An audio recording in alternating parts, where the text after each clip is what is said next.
Assalamualaikum warahmatullahi wabarakatuh. Bertemu lagi dengan saya Marta Zahira Al-Kutubi di channel Marta Zahira Al-Kutubi. Kali ini kita akan membahas lanjutan dari seri parenting kita yang keempat sekarang. Nah, untuk para bunda di rumah, kali ini saya akan membagikan bagaimana tips mendidik kemandirian anak selama PJJ. Nah, sebelumnya kita sudah bercerita tentang Tisa yang selalu belajar bersama saya sebagai kakaknya. Dan selama dia belajar di rumah itu memang kita diminta untuk selalu mandiri, dan juga orang tua juga harus mandiri juga dalam mendidik anak-anaknya di rumah. Dan kali ini saya juga akan membagikan tips tersebut di dalam seri parenting keempat, yaitu tips mendidik kemandirian anak selama PJJ. Ayo kita lihat. Sebelum itu, jangan lupa subscribe, like, dan share sebanyak-banyaknya agar semua bunda di rumah bisa menikmati dan mengetahui bagaimana tips mengajar anak-anaknya di rumah. Baiklah, kita akan lanjutkan dengan tips pertama. Yang pertama adalah buat suasana rumah dan suasana tempat belajarnya itu lebih nyaman. Gitu. Bagaimana caranya? Biasanya kalau Tisa itu belajar di rumah ya, saya sendiri membuat suasananya lebih nyaman karena di kamarnya ada kasur, ada meja, ada apa aja gitu. Dan saya pun membebaskan dia untuk belajar di mana saja. Terkadang Tisa itu juga belajar di kamar kakaknya yang pertama juga, kamar kakaknya yang kedua juga bisa. Dan itu saya bebaskan selagi dia bisa mengerjakan tugasnya sendiri gitu. Dan satu lagi, ketika tugas itu datang dan kita juga sama-sama menyambut tugas itu gitu juga, disambut dengan membaca bersama, juga dengan melihat bersama, absen juga sama-sama gitu kan. Nah, jadi ciptakan dulu suasana nyaman di rumah gitu ya bun ya. Ya, yang kedua, ciptakan kerjasama antara kita dengan mereka. Terkadang anak di rumah itu sering meminta kita untuk mengerjakan tugasnya gitu. Ya udah deh, kakak aja deh yang ngerjain gitu kan, atau mama aja ngerjain gitu, bunda aja deh, aku mau main gitu. Banyak ya kayak gitu. Nah, tipsnya begini, kita ngajak mereka, ayo kita kerjain sama-sama yuk, mana sih yang nggak ngerti gitu kan, mana sih kamu yang belum paham, yuk kita kerja sama-sama. Nah, begitu. Kalau saya dengan pelajarannya, terutama pelajaran matematika ya, dan juga pelajaran prakarya. Jadi itu kita sering sama-sama untuk mengerjakannya. Kalau prakarya itu kayak beberapa waktu lalu kami membuat montase yang memang nempel-nempelin kertas di atas kertas lagi. Itu kita kerja sama banget sampai sakit pinggang, dan hasilnya luar biasa bagus. Nanti Bunda bisa lihat di sini.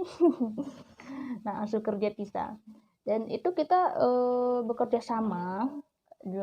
Misalkan saya tukang guntingnya, dia yang nempel, atau dia yang gunting, saya yang nempel gitu. Nah, begitu. Jadi ketika dia udah bisa belum, udah ditinggalin sendiri gitu kan.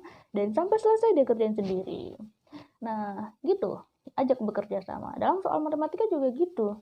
Saya menjelaskan soal-soalnya, bagaimana tipe soalnya, bagaimana cara mengerjakannya, dan dia juga bisa mengerjakan sendiri. Yuk, kita coba sendiri gitu. Kalau dia nggak paham, dia bisa tanya, Kak, ini gimana sih caranya gitu kan. Aduh, kok nggak bisa ya gitu. Dari situ kita bisa mengajak mereka kerjasama. Nah, selanjutnya setelah kerjasama apalagi nih yang bisa dilatih untuk kemandiriannya gitu. Sebelumnya kita sudah membahas PJJ itu asik bermain ya. Nah, memang di PJJ itu kita bikin seasik-asiknya, seringan-ringannya gitu. Terkadang di rumah itu dia malas untuk menghafal, belajar, dan lain-lain. Dan saya sendiri pun selalu memberikan wejangan-wejangan ringan buat dia. misalkan bisa ada udah bosen, udah males ya karena seharian ngerjain tugas, ada lagi tugas gitu, saya sampai begini, Kak, Ica capek gitu, udah dong tugasnya gitu, bilang dong sama gurunya tugasnya dikurangin gitu kan. Nah dari situ saya bisa kasih wejangan, lah kalau gitu kapan dong bisa berhasilnya, ntar nilainya jelek dong gitu kan. Terus kalau nilai temennya tinggi, malu nggak? Malu. Ya udah, belajar lagi gitu. Nah, dia belajar sendiri, menghafal sendiri, nanti setor gitu kan. Kita pernah menerapkan cara-cara belajar, ayo kakak bantuin kerjaan ini kerjaan, ternyata manja gitu. Semakin kita bantu kerjaan-kerjaan tuh ujungnya manja gitu. Ternyata yang membuat dia manja itu karena kita sering membantu gitu dan tidak melatih kemandiriannya. Dan beberapa kalau kita mengajak kerja sama kayak yang poin nomor 2 tadi, itu seolah-olah kita seiring dengan dia, kerjasama dengan dia, dan itu membuat dia happy gitu dan tidak merasa terbebani gitu. Nah yang selanjutnya, berikan tanggung jawab padanya. Tanggung jawabnya seperti apa? Misalkan dia diberi tugas oleh gurunya. Nah, kita bilang begini, nih ada tugas nih buat kamu gitu kan. Tugasnya apa kak gitu? Ini nih bikin apa namanya tuh catatan gitu. Dia males banget nyatat kan, tapi udah akhir-akhir ini udah bagus dia nyatat gitu, rapi banget gitu. Kalau bisa begitu. Nah, kak capek nyatetnya, lah kalau capek gimana caranya, nanti kan belajarnya nanti dengan catatan gitu kan, ayo dong gimana gitu. Ya udah dia nyatat gitu, ternyata pas ulangan beberapa waktu yang lalu memang dari catatan itu, dan akhirnya bisa mendapatkan nilai yang bagus saat itu.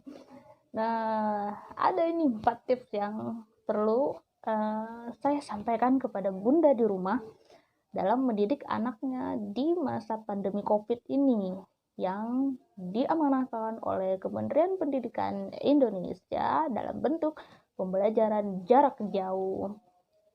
Nah, sampai di sana ya, Bunda, bagi-bagi tipsnya.